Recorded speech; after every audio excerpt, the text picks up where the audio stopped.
The Permian Basin superorganism is one of the most divine living specimens on this planet, stretching to unknown lengths and depths, and also serving as a national park location. It is truly jaw-dropping. One of its most significant and most dangerous pieces of wildlife is the abyssal copepod, a 20-foot-long crustacean-like creature that has feather-like structures on its head. This photo was unfortunately captured before the demise of a ranger. When in threat, the creature will make clicks to ward off potential danger. Take a listen.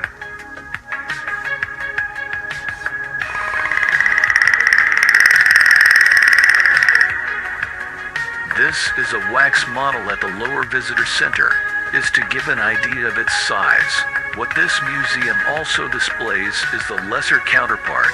It has antennae instead of feathered structures and a clearly smaller body. Abyssal copepods generally linger in these holes in the walls of the flesh pit. These are on display at a rest area of the national park. If you're lucky, you might see one crawl out.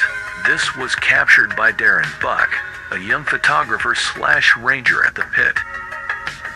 I see it as an absolute privilege to work here at the Flesh Pit.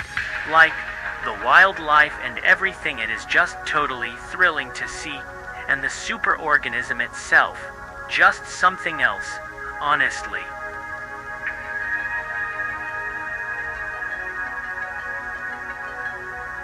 There are many species of macrobacteria in the mystery flesh pit.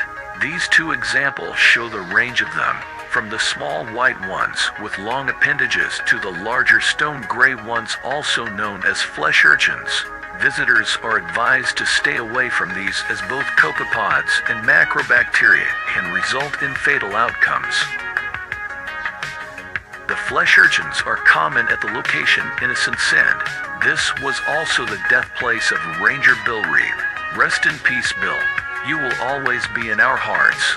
This point of interest is also a good example of the might of the macrobacteria, and Bill's death could also be a reminder of the unforgiving fleshscape.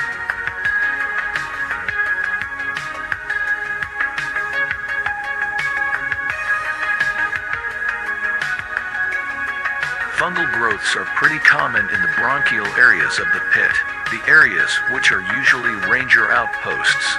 They have no name and are not typically considered part of the wildlife, more like part of the ecosystem. They are usually plucked by rangers near the built-up areas.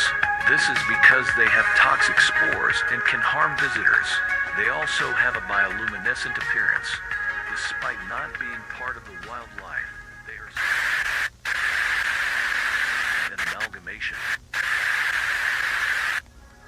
If surviving in a large creature's internals is what Mother Nature throws at you, then you adapt. Over the span of millions of years, the fauna of the flesh pit has adapted to its environment.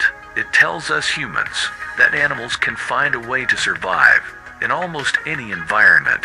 This is Clint Jens, and this is the fauna of the Permian Basin superorganism.